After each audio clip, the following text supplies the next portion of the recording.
not like ours. Ito yung naririnig kong mga salita mula sa aking mga magulang, aking lolo, lola nung ako'y bata pa. Not like ours. Para bang ibig sabihin nila, hindi yan kagaya natin, mga nilalang na kakaiba.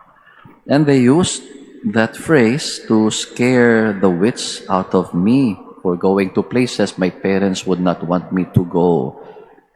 Huwag kang pumunta dyan. Merong multo. Merong mumu. They are not like ours. Well, exactly it would be not like us, no? Hindi kagaya natin. And this is a version when I entered the high school seminary in our diocese. You see, when you don't want someone to join in a conversation because it may be something secret, it may be something gossipy, it may be something juicy, you don't want that person in the conversation, we were taught to use this signal sentence. Ay moros en la playa.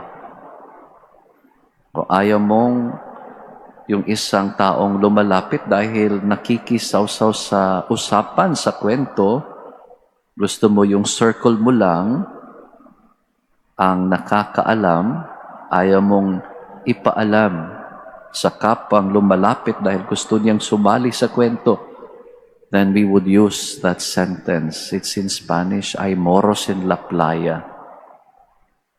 Kung alam ninyo yung salitang yon, wikang yon, maunawaan anong ibig sabihin.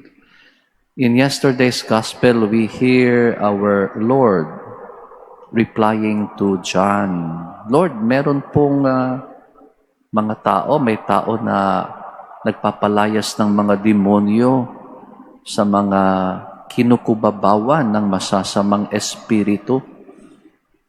Balak naming ipahinto yung ginagawa niya, hindi sa kasama natin eh. And there our Lord replied, wag, no? Wag niyong pigilan yung taong yon, no?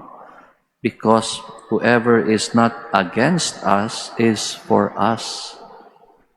In today's version, according to the gospel, according to Luke, we find the Lord saying the same thing, similar way of saying it. Whoever is not against you is for you. Anong ibig sabihin? Na ang grasya ng Diyos, ang gawain ng Diyos ay naglalakip. Sinasama niya, kinakabilang, sinasangkot niya lahat. God's grace, God's work are inclusive. It includes, involves anyone. Yung hindi mo kalaban, kakampi mo. There is still room, not for one more, there is room for all. Yun ang ibig sabihin ng salitang Katoliko, Catholic, kataholos. Lumalaganap sa buong mundo.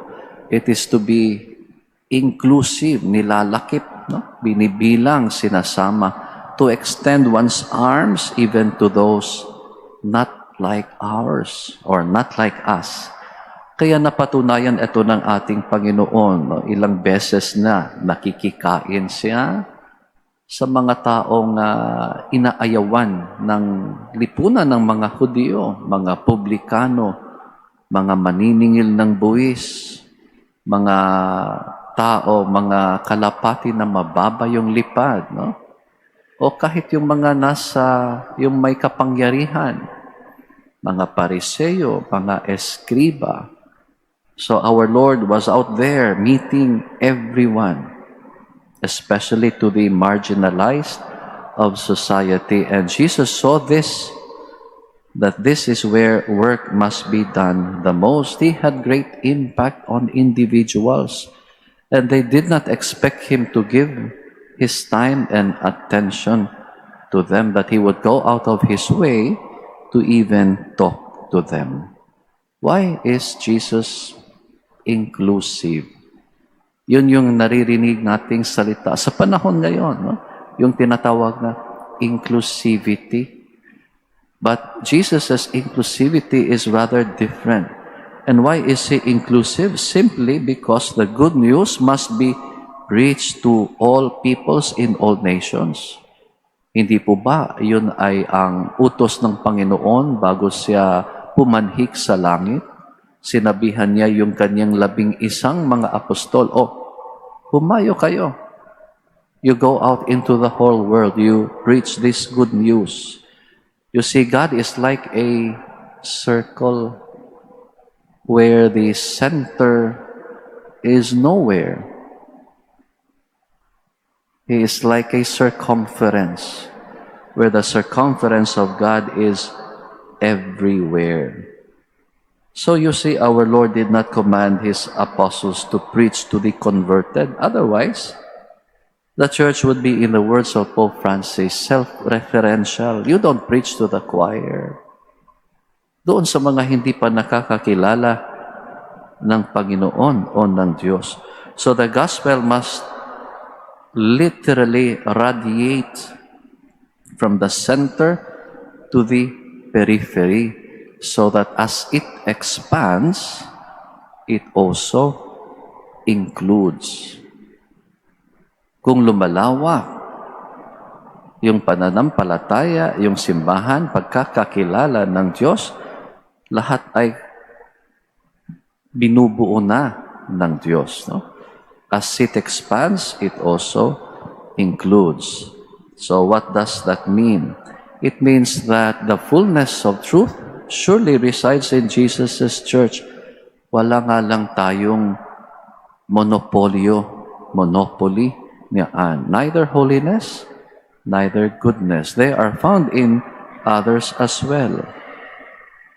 The Second Vatican Council has 16 documents, and in 4 of those documents we would understand about the race, banaag ng katotohanan, matatagpuan sa ibang mga pananampalataya, ibang mga relihiyon.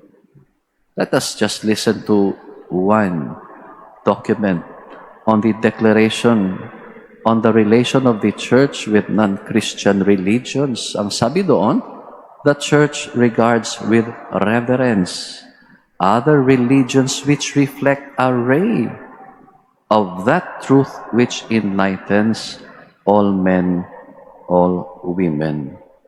Kaya napakalinaw kung ano ang sinasabi ng ating Panginoon. Our Lord calls us to religious tolerance. Alam natin, no? May mga pagkakamali.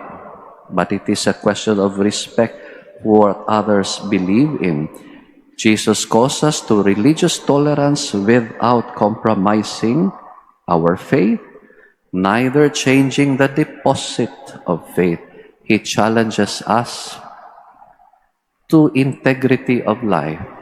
And above all, He invites us to change, to have a new habit of thinking, to have a new way of doing, to be more discerning, and so acquire a changed outlook in life.